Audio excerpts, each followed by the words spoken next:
Lewis structures by Drayton and Pierre. So, an important part for Lewis structures is knowing how many valence electrons each element has and gives to the equation.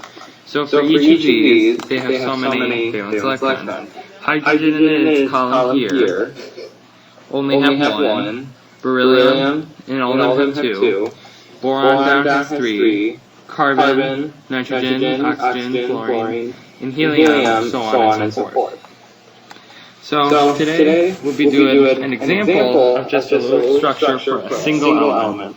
So here we can see that lithium only has one dot around it. Those dots equal electrons. And here we see that lithium only has one valence electron. So it will only have one dot surrounding it.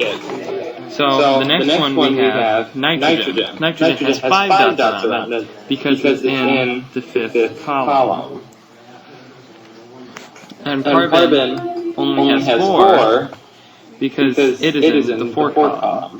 So we're going to do an example here. So we have the element oxygen. So if we go back and look, oxygen has 6 valence electrons. So to draw our dot diagram, we will go 1, 2, 3, 4, 5, 6. Lewis structures and compounds. So here is a chart of electronegativity, and this will determine what goes in the center of your bond for your covalent bonds. So here we see that fluorine has the highest electronegativity of 4.0. And here, francium has the lowest. So between these two, the electronegativity will always get higher as it goes closer to fluorine and farther from francium. So here, we can say gold is less electronegative than phosphorus. Alright, so before we get into bonding compounds, you'll need to know about the octet rule. The octet rule states that most elements would like to have 8 valence electrons surrounding it. And there's some exemptions, but we're not going to talk about that now. Bonding. Sometimes elements don't have enough valence electrons to fulfill the octet rule. So they will bond with other elements to get the full. 2 electrons will create 1 bar between elements. 4 electrons will create 2 bars between elements. And 6 electrons will create 3 bars between elements.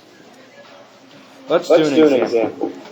So first we got to find the center element, which will be carbon, because it has the less electronegativity. Now we should count how many electrons are in this compound.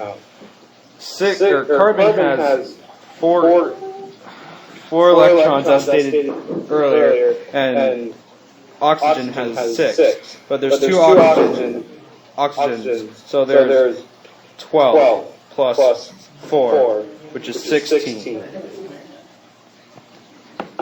Now, we will have to bond carbon with oxygen. So now, that is 4 electrons that we used.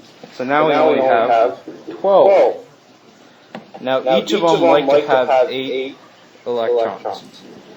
So we'll start by going with outer elements. So oxygen will have 1, 2, 3, 4, 5, 6. 1, 2, 3, 4, and there's not enough room, so we'll just have these down here for a little bit. But now we have. Now that's all of our electrons, and carbon still doesn't have 8. So this is where we're going to use bonding. So what we're going to do is we're going to get rid of 2 of the valence electrons, and this is how we're going to pair them. So now each element has 8 electrons surrounding it. That's all. Bye.